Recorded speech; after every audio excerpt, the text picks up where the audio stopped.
Finito et tiens, un amour musicalement s'entend sur Radio Côte d'Ivoire et ça fait plaisir, oui, vraiment plaisir. Merci madame, monsieur de votre fidélité. Il m'a rejoint comme annoncé plus haut pour son journal des sports, toujours fidèle au poste. Serge Dacoury, bonjour. Bonjour Didier, mesdames, messieurs, bonjour. Radio Côte d'Ivoire, les sports d'ici et d'ailleurs.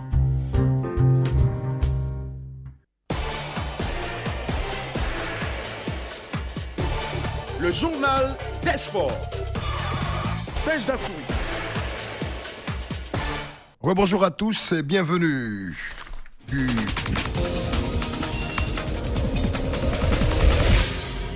Rebonjour à tous et bienvenue du cyclisme local pour ouvrir ce journal avec la 27e édition du Tour de Côte d'Ivoire. Traoré Suleiman de la SOA remporte la deuxième étape disputée ce lundi du côté de Biancouma. Biancouma ment, mais le maillot jaune reste la propriété d'Abou Sanogo.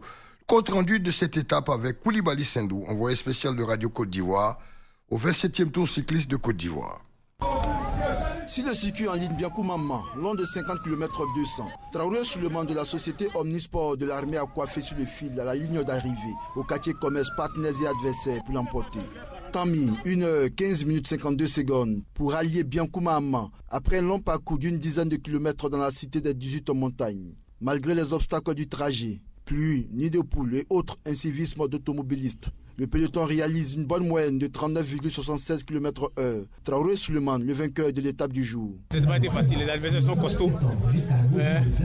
Avec tout juste l'expérience qui a fait que j'ai pu franchir la ligne. La voie n'était pas tellement bonne, il y avait la pluie encore, puis il y avait assez de chutes, plus les crevaisons. Si on pouvait voir encore la voie, sinon vraiment la voie n'est pas bonne. On essaie de faire avec, mais c'est pas facile. Ce Tour de Côte d'Ivoire 2021 aux couleurs nationales est un test grandeur nature en vue de la sélection pour l'équipe nationale ivoirienne. Le regard de deux cyclistes expérimentés sur l'étape du jour. Soumaro Ben Ibrahim, société de l'Ascavel de Koumansi. La course a été belle, mais la route n'est pas bonne. Et puis, en plus, les automobiles nous fatiguent vraiment. Ils refusent de garer. Il y a eu trop de chutes, trop de coureurs se sont blessés aujourd'hui. Conté Bachiro, c'est une préparation pour les gars qui vont aller au Cameroun et puis au Burkina. Les coureurs s'accrochaient avec la pluie, c'était pas dur, c'était très très dur. Mais je pense que ça va aller. Je félicite déjà les jeunes qui participent dans ce tour. Ils se font plaisir. Place ce mardi à la troisième étape qui conduira le peloton de Man à Douekoué sur un peu plus de 80 km. Koulibaly Sendou, Samuel Kouao, Man, Radio Côte d'Ivoire. On reste toujours en local, cette fois-ci en sport automobile avec le Moronou Rally 2021. Le rideau est tombé dimanche dernier sur la compétition avec le sac de Gary Chen. Le pilote du Rally Club de Gagnoa s'est fait couronner roi dans l'ancienne boucle du cacao en parcourant les 302 km du circuit traversant plus de 20 villages de la région du Moronou.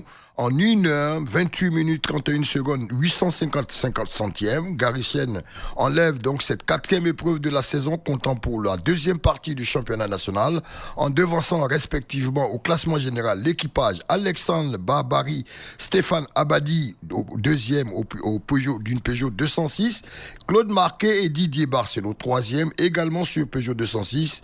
Écoutons la joie du vainqueur, Gary Chen, au micro de Radio Côte d'Ivoire. Je suis très heureux parce que j'ai trouvé un public très chaleureux. Il y a beaucoup d'enfants qui sont venus nous supporter.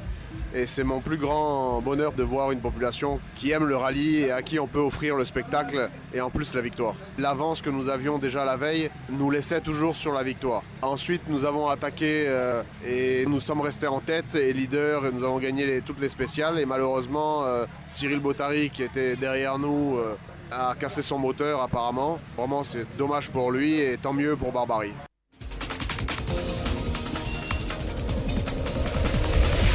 On va sur le continent, cette fois-ci au Cameroun avec l'Afro-Basket féminin 2021. Eh bien, après la victoire pour leur entrée en liste dimanche dernier, les basketteuses ivoiriennes sont tombées hier face aux Aigles du Mali. Oui, une équipe plus forte que les Ivoiriennes avec une certaine Djeneba Ndiaye, tout feu tout flamme pour le Mali, auteur de 23 points. Le Mali gagne la Côte d'Ivoire hier dans cet Afro-Basket 76-63.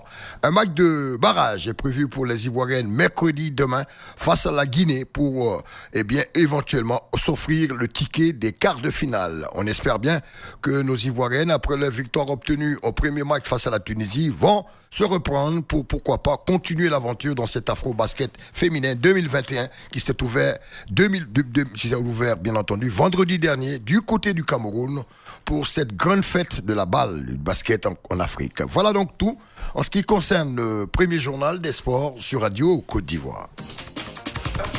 Merci à vous, Serge Dakouré. On vous retrouve tout à l'heure à 6h15.